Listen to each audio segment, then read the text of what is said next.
She selects her own company, her own people, friends,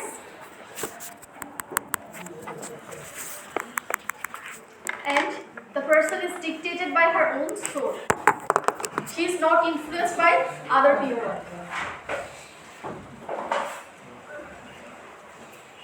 She will only become friends with the people whom she will find agreeable, right?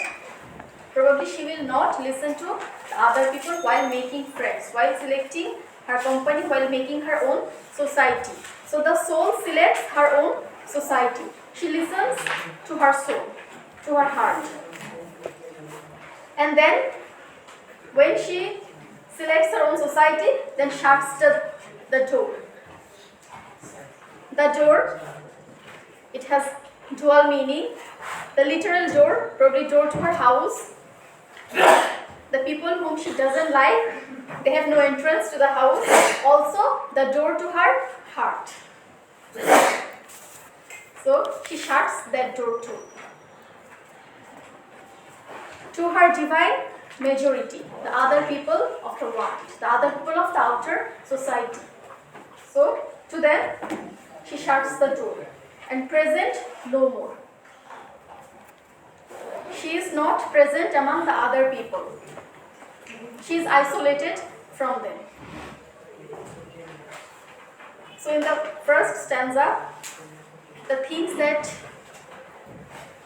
we can assume about this person, this she, this woman, that she is free to choose her own society, her own people. She doesn't listen to the others. So she has this freedom. She has this freedom. And then also we find this isolation. She is isolated from the world. And then the second stanza gives us more ideas about that person, about her character, her nature, also her lifestyle. Unmoved. She notes the chariots pausing at her low gate. So when there are chariots, the chariots indicate the people who are coming to see her, to meet her, who want her company, but she remains unmoved. When she hears the sound of the chariots in front of her gate, she remains unmoved. She will not open the door. Unmoved.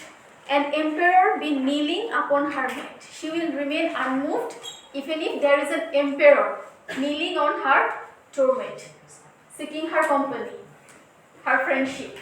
She will still remain unmoved even if there is an emperor.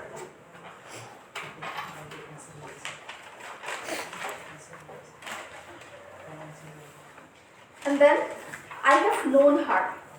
From an ample nation, choose one. Then close the valves of her attention like stone. So in the third stanza, the first two stanzas are confusing because we are not sure whether this person and the speaker, whether these two are one person or not, or whether they are different people. And in the third stanza, we find that the speaker is here. I have known her. So probably these two are separate, different people. So I have known her from an ample nation. Choose one. So this person probably she is one of the friends of that woman, and this person knows her very well, being one of the friends. And the speaker knows that from an ample nation, there are so many people out there. From the whole nation, she will choose only one as her friend, probably as her beloved also. She will choose only one whom she will prefer. And then close the valves of her attention. She will close all the valves, all the gates of her attention, the doors of her attention like stone. She will become like stone, like rigid, hard to the world. So what do you think about the character of this person?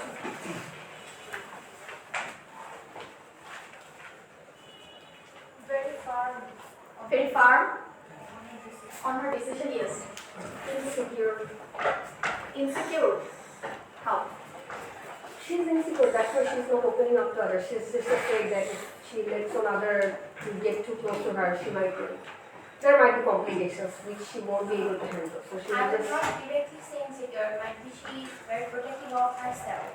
Yes, I think she has better reasons. It's not clear whether she's insecure or not. She's very sensitive about the people. always on guard. Yes, always on guard. So, does these women seem like a typical women, the typical representation of female that you find in the other poems? No, she is not like those. And there are some similarities between these women in this poem and the speaker we find in I Taste a Liquor Never Brewed. Both of them decide for themselves. They know what they want and they will do it no matter what. In that poem, you cannot stop her from getting drunk.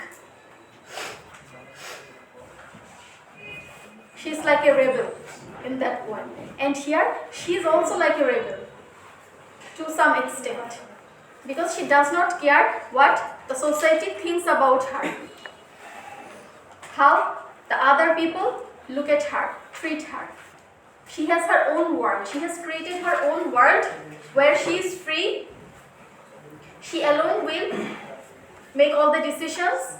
She will choose her own people. It can be only one people, could be a number of people.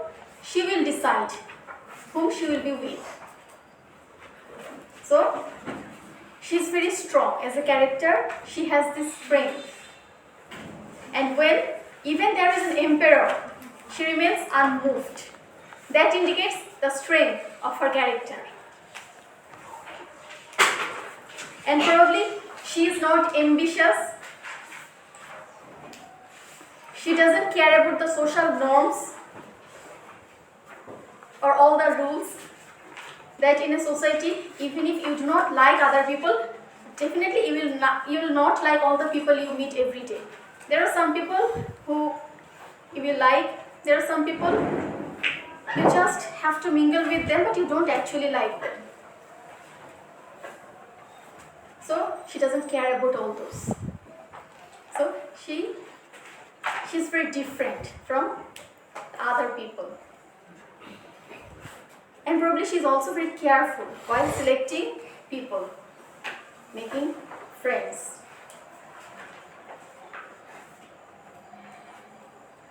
And then, if you think of the previous poem and the speaker, I felt a funeral. The speaker of that poem. That speaker seemed like a crazy person. She's going crazy. That's why she's feeling all those things in her mind, in her head. And this poem, though there is no relation between these two poems, still you can connect these two poems. Here we find this woman, she prefers an isolated life. She doesn't love people. She prefers an isolated life. And probably, if you think of these two speakers of these two, not speaker, she's not the speaker here. This woman and the speaker in the previous poem, probably because of all those noise and everything, she's disgusted, she's annoyed, and she prefers this simple life and isolated life from world. And again, in this poem, we find some aspects of the poet's own life. Dickinson also lived a life like this woman. She was also isolated from the world. And she had only a few friends.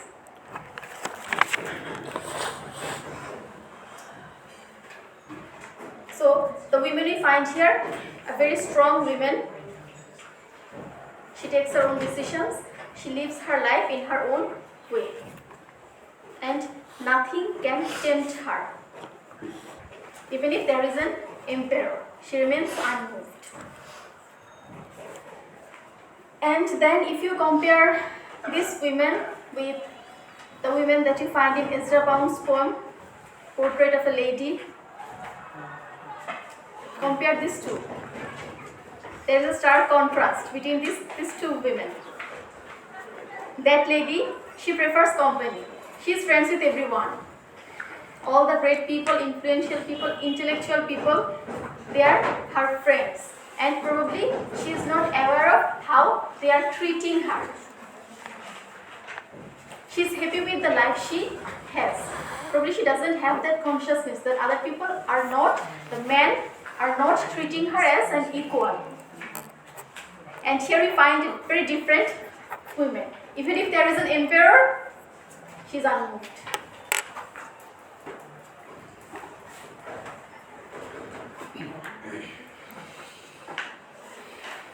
And then there remains another contradiction. If we think that there are two people, one is the speaker who is telling us about these women.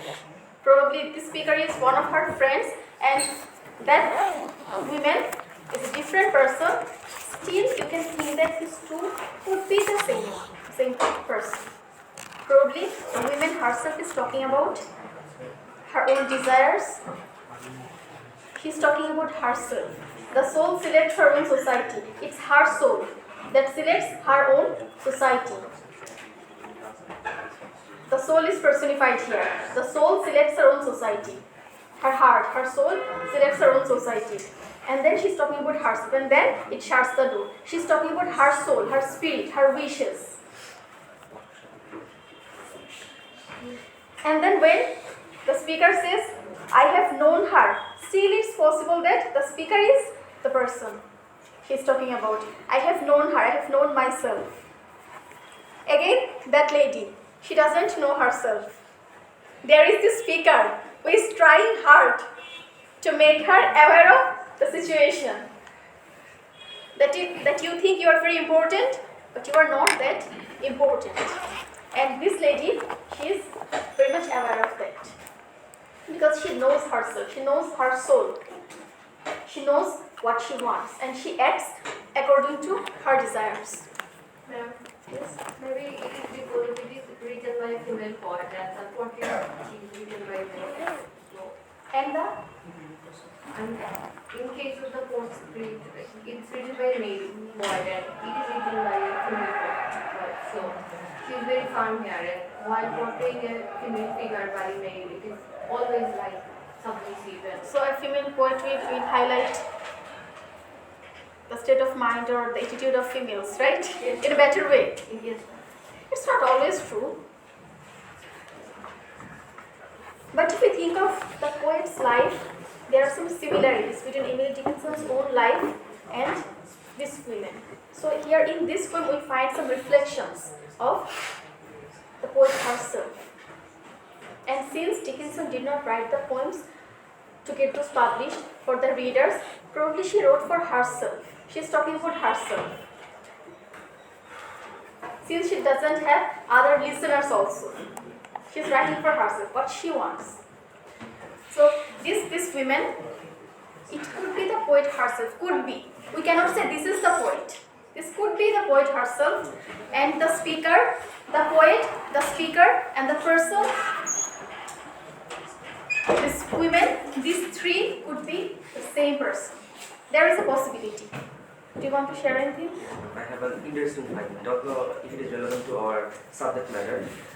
Since we are, trying to find out what type of character Emily Dickinson wanted to portray. So this lady seems to be a person of commitment. She doesn't go beyond her commitment, or she doesn't break her commitment. So, earlier I said that it might be relevant because in Victorian poetry we have a poem like My Last Duchess, written by Robert Browning. So it seems kind of similar. Robert Browning portrayed that the Duchess who married a duke, when he wasn't happy with her. So what Robert Browning couldn't do, I mean, his portrayal of the Duchess didn't suffice. I mean, the Duke, but guess what? Centuries later, Emily Dickinson did it right. I mean, that was the perfect girl that Duke was looking for. I mean, she will be very much committed. She will see. She cannot laugh to others' joke. I mean, the perfect example of that lady the Duke wanted. And when the Duchess selected her own company, did the Duke like it? Whatever happened to her because of that? Because she was not like Duke. Yes. So then even if Duke choose this girl will not choose the Duke. Yes. If she clearly stated Because she the Duchess, doesn't care about the emperor. there are differences between the portrayal of Duchess and these women. There are vast differences. She seems very strong. Because the time we are talking about, no, that was in Victorian period and this is kind of modern women. Still, if you think of women's position in society, they are facing almost the same problems, the same difficulties that they went through. But Duchess and these women, they're very different. Duchess couldn't live the life she wanted. She had to pay the price. Yes, exactly. So what? And there is a similarity also. Yes, ma'am. That Duchess is also like this women. And my point is, That's why she suffered. ma'am, what if this girl chose the Duke? Then there wouldn't be. You can imagine, you can come up with a number of outcomes what would have happened. And there is a possibility that if you think of the social structure and the norms, a Duchess also has certain duties and responsibilities. She was not the Duchess only for the Duke. She was the Duchess to the dukedom, to the whole state. She has some certain duties which she needed to fulfill. And here this girl, this woman, she shuts herself from the world. Duke wouldn't have liked this girl.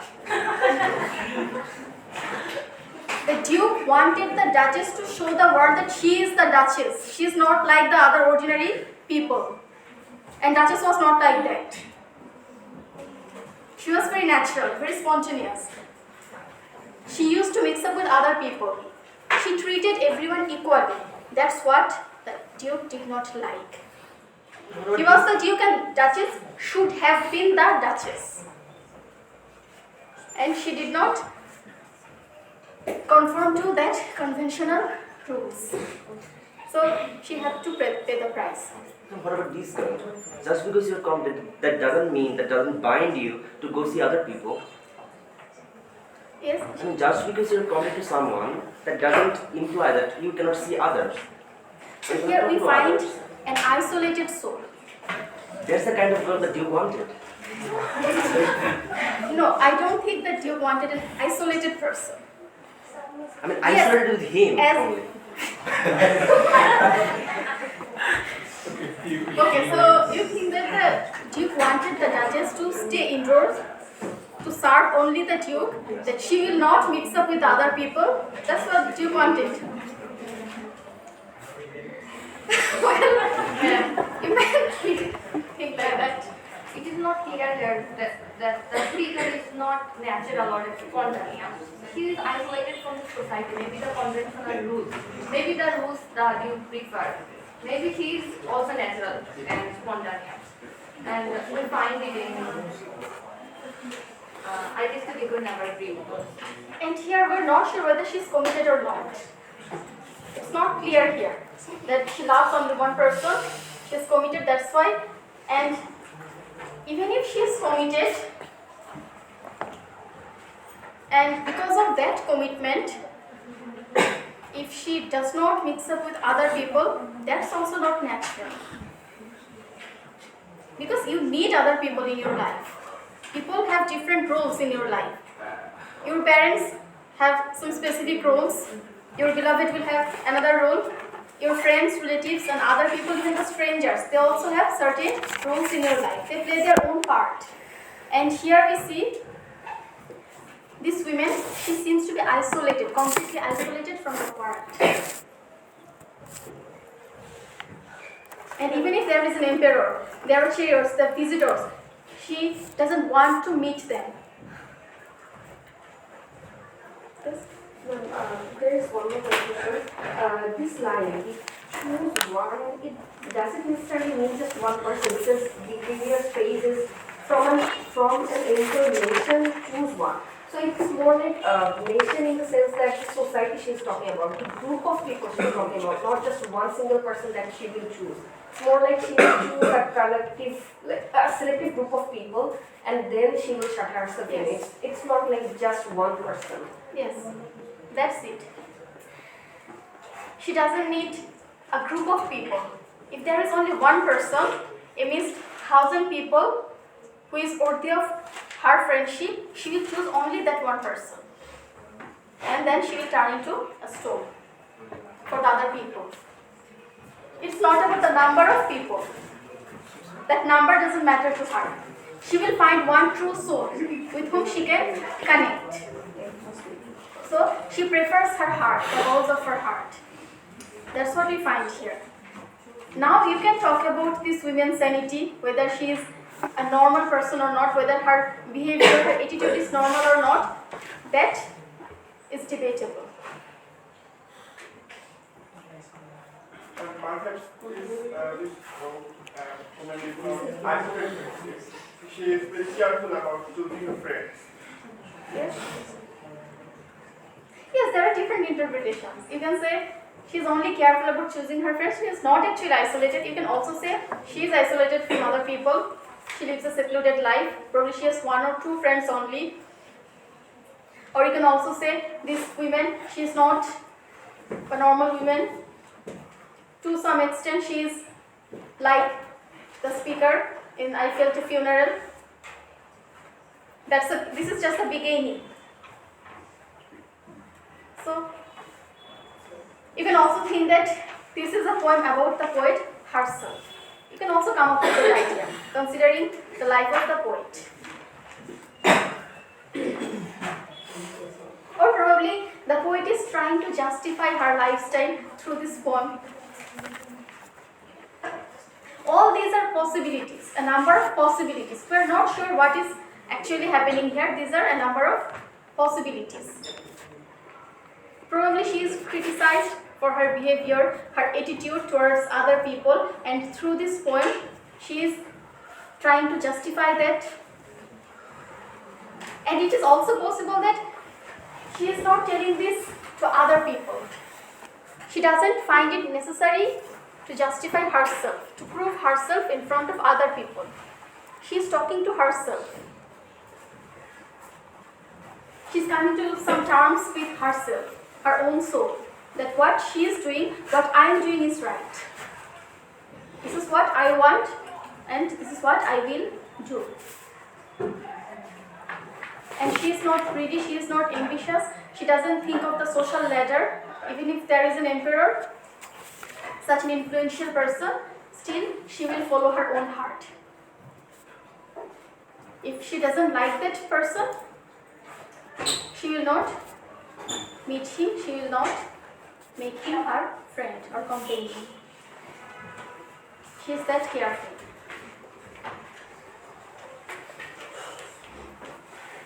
So it depends on you, how you view this woman. You can compare her with the Duchess. You can bring some similarities. You can also come up with some dissimilarities between the Duchess and this woman.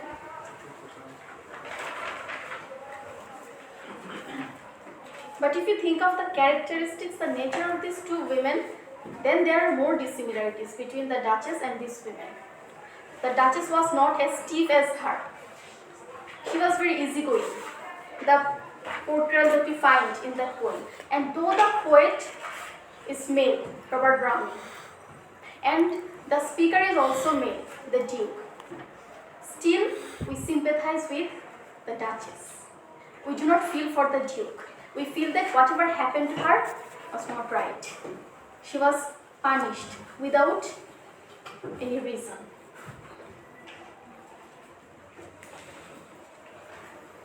So you cannot always blame the male poet. The way Robert Browning portrayed the Duchess, we really feel for her. And we don't like the Duke.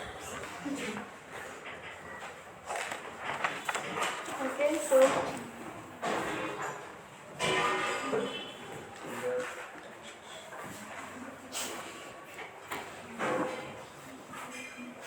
class with Himachi sir, right? Yes, ma'am. Please remind me at 2:50. So next poem, going 449. I died for beauty.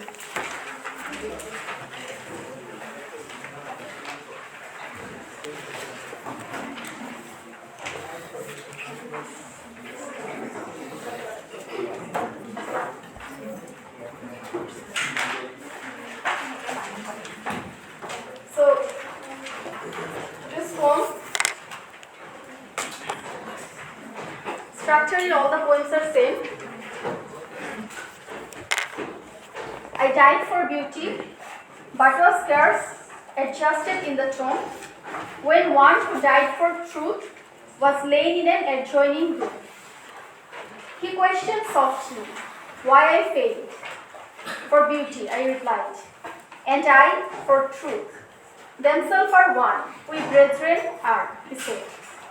And so, as kinsmen met a night, we talked between the rooms, until the moss had reached our lips and covered up our names. A very simple poem. Do you remember Keats's Ode on a Grecian Art? And the very famous line, beauty is truth and truth beauty.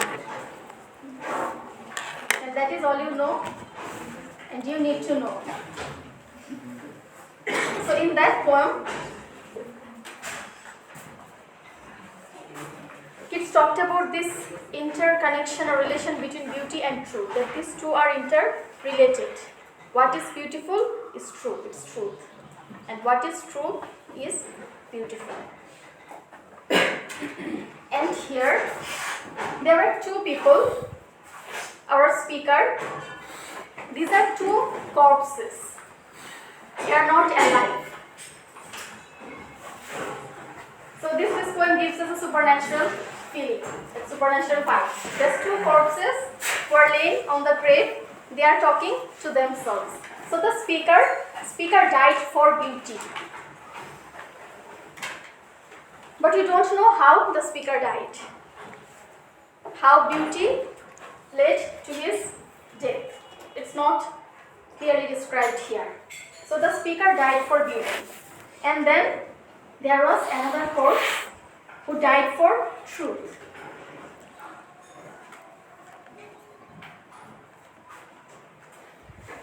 And then the other corpse, he asked why I failed. And she replied, he or she, whatever. The speaker replied that I failed or I died for beauty. And he said, I died for truth. And these two are one. So beauty is truth and truth beauty. We find this here also. These two are one. We brethren are. And then, so as kinsmen met a night, we talked between the rooms, the graves. Until the moss had reached our lips and covered up our names. So the last two lines are very important. Until the moss had reached our lips and covered up our names. So this beauty and truth for which these two people died. You can talk about the idealism. The ideals that they had. These two people fought for their own ideals. One fought for beauty, another for truth. These two ideas, the idea of beauty and the idea of truth, seem different from each other. So one died for beauty, one fought for beauty for his or her whole life, and then that person failed. So he failed to establish what he believed in. And the other person who fought for truth also failed. They both were two failed idealists. Their ideals were false, probably. And then when they are dead, until the moss had reached our lips and covered up our names,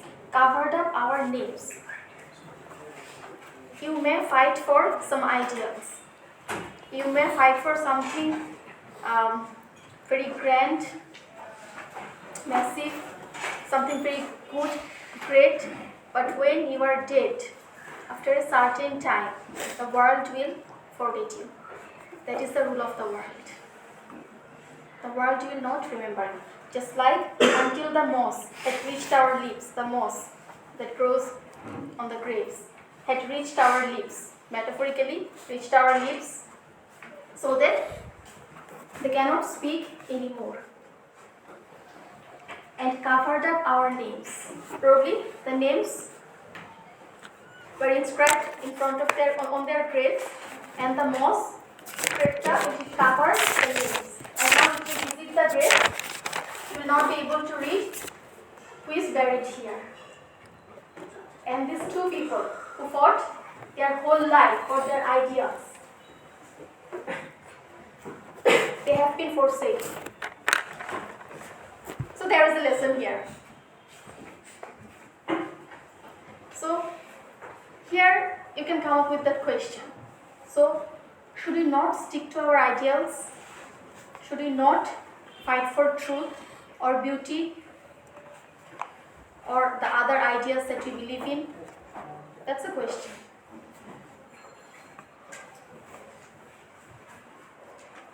In most of Emily Dickinson's poems, you will find things that are debatable, since there is no explanation. You do not know what the poet actually intended to convey through the words. So you are free to interpret those in your own ways. So here you can draw a comparison with Keats's notion of beauty and truth. And then Keats's poem gives us a positive idea or attitude towards beauty and truth, that you should believe in that. And these two are related. You cannot separate beauty from truth, or you cannot separate truth from beauty. There is this connection. You cannot separate one from another. And here, this poem raises the question. So, will you not prioritize beauty and truth while you are alive?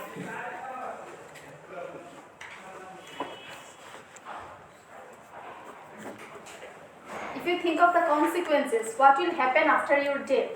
So when there is a war, and the warriors, the people who join the war, they have some ideals, like they must protect the nation, they fight for their country, the land, they fight for the people. They have this notion in their mind, right? They do not go to the war to enjoy the war. They go there with those grand ideals. They have some goals to attain. And all the warriors, all of them do not come back. There are some survivors, a few survivors.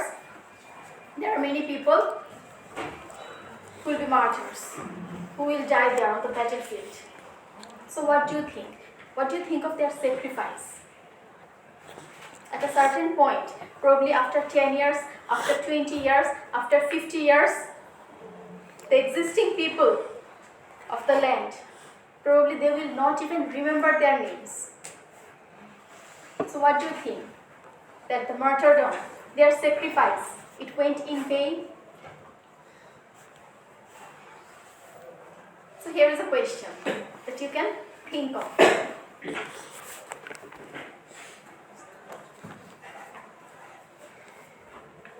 And then the second stanza, there is another confusion. Okay, we understood that one died for beauty and another died for truth. But in what way they died, we do not know. Probably there was an actual war and they died there. It's possible. But they died, that's what we know. And they have had specific reasons for beauty and for truth. For upholding truth, probably. But the second stanza, it says, he questioned softly why I failed. So the word failed. This is the confusion here. They failed to prove or establish their beliefs. They failed in that. They sacrificed themselves.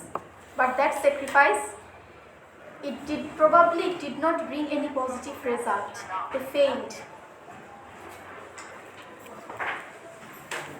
So here you can question Keats and his notion. So why should we think that beauty is truth and truth beauty, and only that's what we need to know? We don't need to know anything else apart from that. So you can talk about that. So they failed, they both failed. The person who fought for beauty, his ideals, it's also possible that his ideals failed him. Probably he had some false ideals, and that's why he failed. And the person who was upholding truth, who died for truth, probably his notions are also not right. That's why he failed. Because the poem does not give us any answer. It makes room for questions, a series of questions, but there is no specific answer here. Now it's up to the readers. Probably Dickinson is enjoying from her grave. We are talking about the lines and we're trying to interpret the lines. So they both failed, that is important. They failed, and how they failed, their failure is clear in next stanza. When the speaker said, until the moss had reached our lips and covered up our names. So whatever you believe in, what you do, for what you fight for your whole life, at one point, yes. I have another interpretation about this poem. Whenever there is a war or a conflict, there are obviously two sides. So two sides of the people believe in, they have their own belief. So whenever, there is a war, after the conclusion, only one side wins. So just because another side didn't win, doesn't mean they're wrong. Yes. Maybe she's trying to point out that Could thing. be. Ma'am, can we incorporate any dystopian images here? Dystopia. Yes. How? And the way she was questioning his notions actually, like not everything is positive and sunshine. So even if it is, not everything is very positive or very sunshine. Like the concept as well may not bring in positive results. Like even if you fight for it, there's somehow there will be a chance that it is a chance that it might be disastrous. So what's the point of doing this? Yes, you could say it. But the last two lines, that is the ultimate truth. You may fail, you may win, you may succeed, but the last two lines, that is the ultimate truth. Until the moss had reached our lips and covered up our names. One day your names will be covered up. And you have to accept that reality. And that does not mean you have to forsake all your ideals. And then another 250. 250. Another thing is, if you think of Keats's poem, you can talk about art here. Keats's poem was all about art. How art lives through the generations. That Grecian art, that Greek civilization, and the beauty that was there in art, that survives. Just like Shakespeare's poems, Sonnet 18 or 55 or 55. So here, whenever you will talk about art, you have to talk about beauty and truth. These two are related to art, artistic forms. So when you will create something, a piece of art, you need to be very truthful. You also have to prioritize beauty, that aesthetic sense. And sometimes you may fail, sometimes you will succeed. So here you can also relate it to art. Art, beauty and truth. The connection, the relation between these three.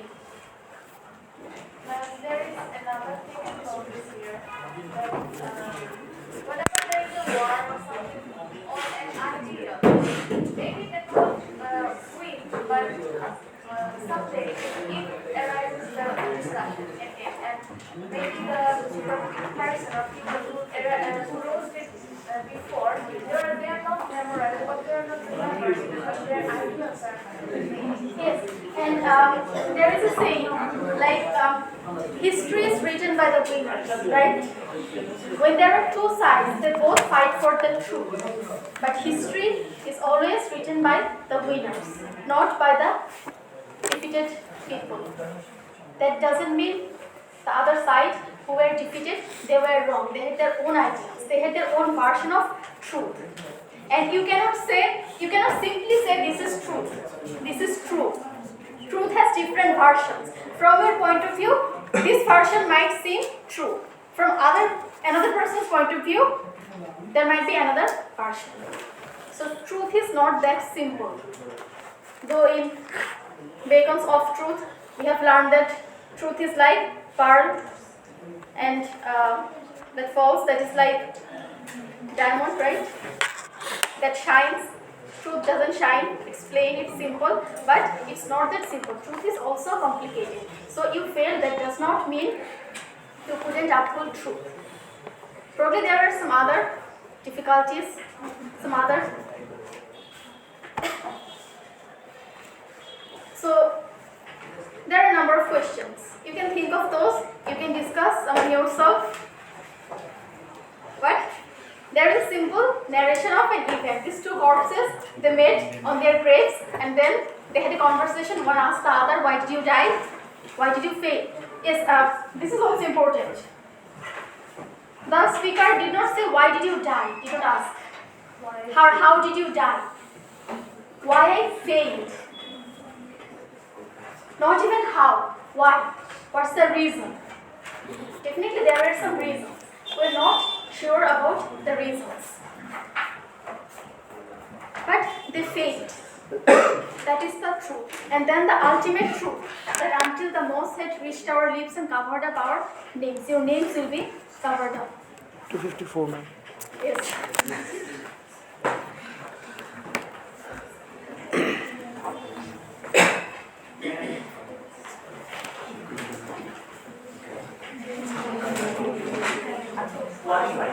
One five.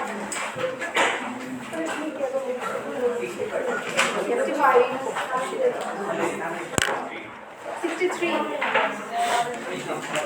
80. 37. Thank you.